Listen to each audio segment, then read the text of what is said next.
আসসালামু আলাইকুম everyone, welcome back to my channel যারা কিচেন। সবাই কেমন আছেন? আশা করি সবাই ভালো আছেন। সবাইকে জানাই শুভ দুপুর। আজকে আমি দুপুরে নিয়ে আসলাম বেগুন আলু দিয়ে তেলাপিয়া মাছ রান্না। আমি এখন একটা কড়াইতের মধ্যে তেলটাকে ভালো করে গরম করে নেব। এই যে তেল গরম করে নিচ্ছি। আমি আগে থেকে তেলাপিয়া মাছটাকে হলুদ মরিচের গুঁড়ো আর লবণ দিয়ে মেখে নিয়েছি। আমার তেল গরম হয়ে গেছে। আমি এখন তেলাপিয়া মাছগুলো দিয়ে দিলাম। এই যে আমার এখন এক পিঠ ভাজা হয়ে গেছে মাছ। আমি এখন আরেক পিঠ ভেজে নেব। দেখুন আমার মাছ ভাজা হয়ে গেছে। আমি এখন তুলে ফেলব। এই যে সবগুলো মাছ ভেজে নিয়েছি।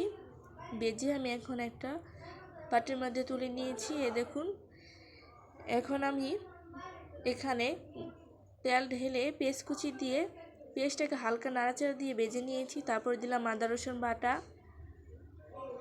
হলুদ মরিচের গুঁড়ো,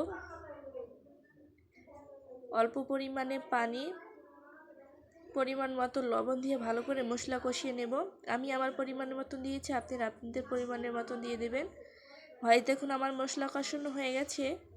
আমার দেখুন মশলার উপরও তেলও বেশি উঠেছে।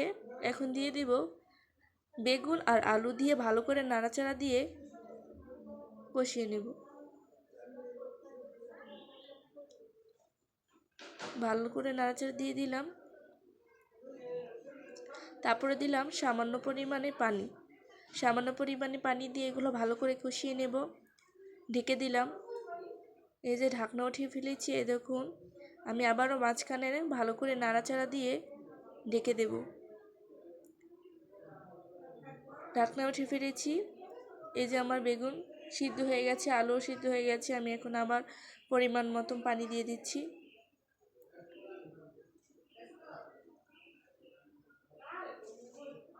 পরিমাণ মতন পানি দিয়ে ঢেকে দেব।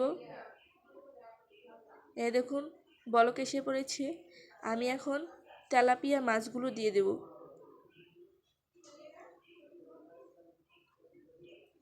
এই যে মাছ দিয়ে দিয়েছি, দিয়ে আমি এখন ঢেকে দেব। তারপর দিলাম 4-5টা কাঁচামরিচ দিয়ে রেখে ফেললাম। দেখুন আমার রান্না কিন্তু হয়ে আসছে। আমি কিন্তু এখন জিরার গুঁড়ো দিয়ে দিলাম। জিরা গুঁড়ো দিয়ে তারপর দেব ধনেপাতা কুচি। শীতের দিনে তো ধনেপাতা কুচি দিলে তরকারি খেতে অনেক মজা লাগে।